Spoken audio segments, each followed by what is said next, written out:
Well, hello there. I'm gonna do a little experiment. I've got some 80 CRB. This is a, I don't know, no, it's not 3/8 of an inch. It's probably 1/4 an inch to 3/16 of an inch thick.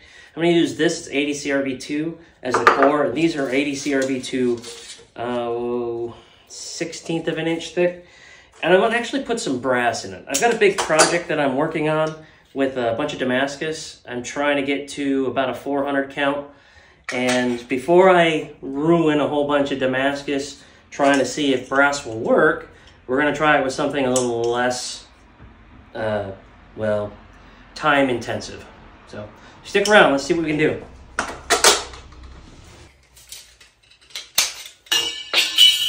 Of course.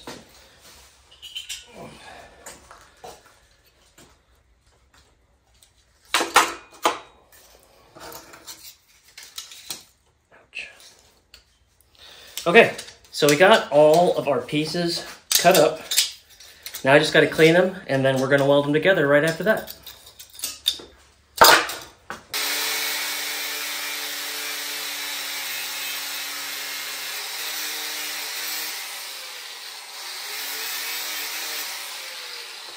know what some of you may be thinking, like, why isn't he using the belt grinder? He's got a belt grinder right over there. Why is he using it? What an idiot.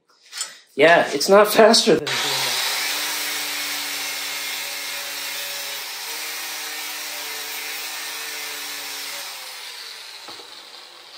And if I'm being honest, those little discs are a lot cheaper than the belts are.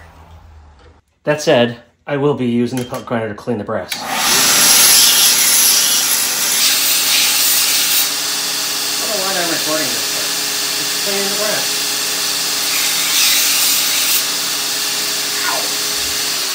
There's a tidbit I just recently learned. This glass platen is causing static discharge on the sides of the metal body and just about anything metal on this. So yeah, that's fun. Today's been a day for learning lessons. Lesson number 1, the lid to a mason jar will still cut you. Lesson number 2, the belt grinder still hurts even when you just touch it.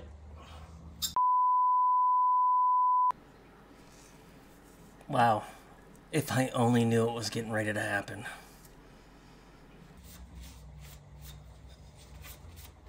All I'm doing is cleaning these up before we weld them all together. I'm not really sure the brass needs it, but I'm not taking any chances. So, there's that.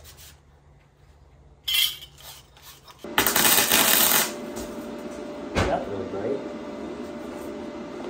I think the battery in my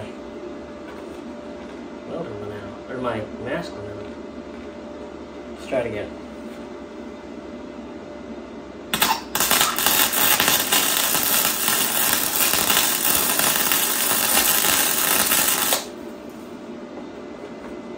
Nope, it's just being weird. Okay, so you may or may not have figured out that this video has not been like a lot of my previous ones, and there's a reason for that. Before I get started, still hot, everything's welded up. The difference between doing this and regular Damascus is that you gotta weld all the way around. That's typically true for the copper Damascus, the CuZnMai, if you will. I can't imagine it being different for the brass, but I could be wrong. Back to what I was about the video. So, a couple days ago I saw a video from the channel, I can't even honestly remember his name, so forgive me, over at Blacktail Studios, and I'll leave a link or something like that to get, so you can watch some of his videos. But something he said the other day that kind of struck with me pretty right away, actually. And he said that when he first started, like I did, it was tutorials, lots of tutorials, basically. That's what we were doing. And once he stopped doing tutorials and started just doing things that were more entertaining, he actually started to enjoy it. I got kind of burnt out 2 years after I'd started with the channel originally, and then after the knife show last year, I got burnt out again, and which is why we haven't seen anything till relatively recently. So I'm gonna start doing it more like this, and I'm just gonna have fun with it, and you can either watch it or, you know, watch the short. Your call.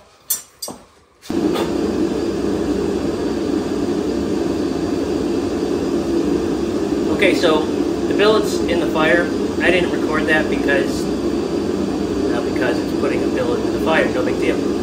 Go watch some of my other videos where I do it. Anyway, I thought I'd take a quick second to explain what we're getting ready to do. Unlike doing Damascus, where you want to get this up where the exterior steel is at a molten state, rather, this isn't like that. It's more like a brazing than a welding like steel. So the big deal about this is that we can't get it too hot. And if I get it too hot, when I do some of the welds, you'll see some of that brass squirt out the sides. That means I got it too hot. The big thing with this is that you've got to leave it in there long enough to be kind of in that in-between.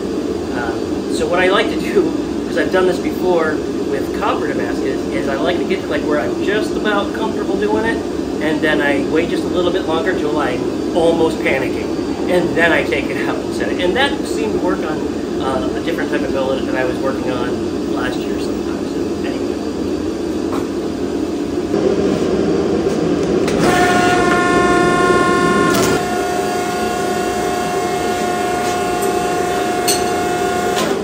Okay, so learning lesson number 3. The Apollo forge gets really, really hot, hotter than I needed to be. And when I went to set the welds the first time, yeah, it kind of all came out the sides and back at me. So I'm cooked. I'm gonna go out on a limb and say that a lot of the nerve endings are burned because I don't feel most of that. But yeah, we're gonna need to be a bit more careful.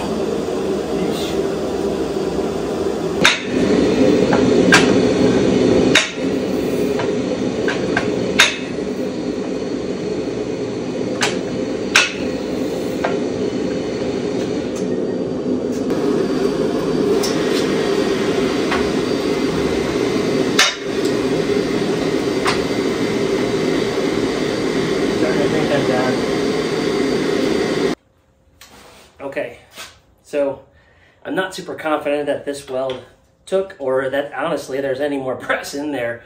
When it did that ketchup bottle squirt of hot brass pretty much in every direction, including me, I'm not sure that there was any left. It's cooled down long enough that I'm confident that I can cut it, and we can definitely take a look. I think I can do this though, I really do. I think the biggest problems that I had was that the forge was too hot, and the billet was too hot. Or I could be wrong and brass and steel just don't mix. Who knows?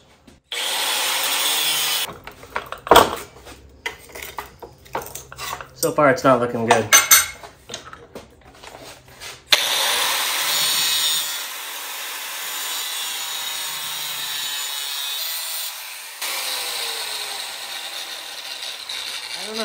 I don't know. There's some spots that look like they may have taken, but for the most part, it's split here, it's split there. If I flipped it over from the other side, you'd swear it was a, I don't know, a steel sandwich, I guess? I don't know. Well, see what happens. Here we go. Yeah, no.